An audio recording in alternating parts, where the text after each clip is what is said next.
जी की जो असली मकसद सबको पता चला।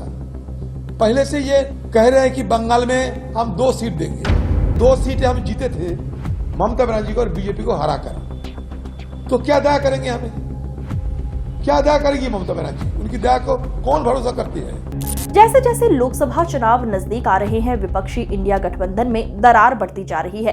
कांग्रेस की पश्चिम बंगाल इकाई ने गुरुवार को तृणमूल कांग्रेस पर ही हमला बोल दिया। सीट बंटवारे को लेकर दोनों दलों के बीच बात बन नहीं रही है और कांग्रेस ने आरोप लगाया है कि इसे लेकर टीएमसी जिम्मेदार है। कांग्रेस ने ये तक कह दिया है कि हमें ममता बनर्जी की दया की जरूरत नहीं है। कांग्रेस के प्रदेश अध्यक्ष अधीर रंजन चौधरी ने इसे लेकर बंगाल की मुख्यमंत्री और टीएमसी की प्रमुख ममता बनर्जी पर निशाना साधा।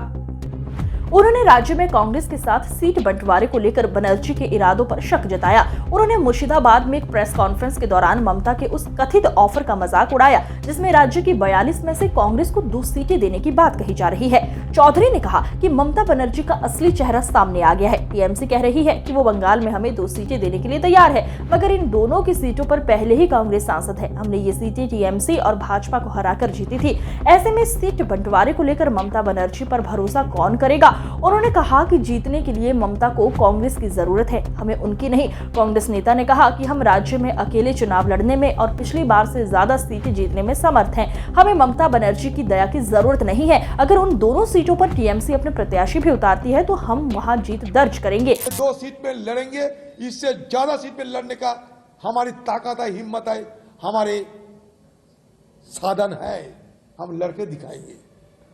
ममता की दया से ये दोनों सीट हमें रखने की कोई जरूरत नहीं है। उनकी दया से नहीं, हम नहीं मांगते हैं। क्या 2 सीट देगी वो? 2 सीट तो हमारी है।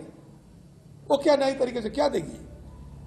वो गठबंधन की राजनीति नहीं करेगी, क्योंकि गठबंधन की ज्यादा राजनीति करेगी तो मोदी जी की गुस्सा आ जाएगी, और मोदी जी को जिसपे गुस्सा आते हैं ममता जी वो कम नहीं करती है।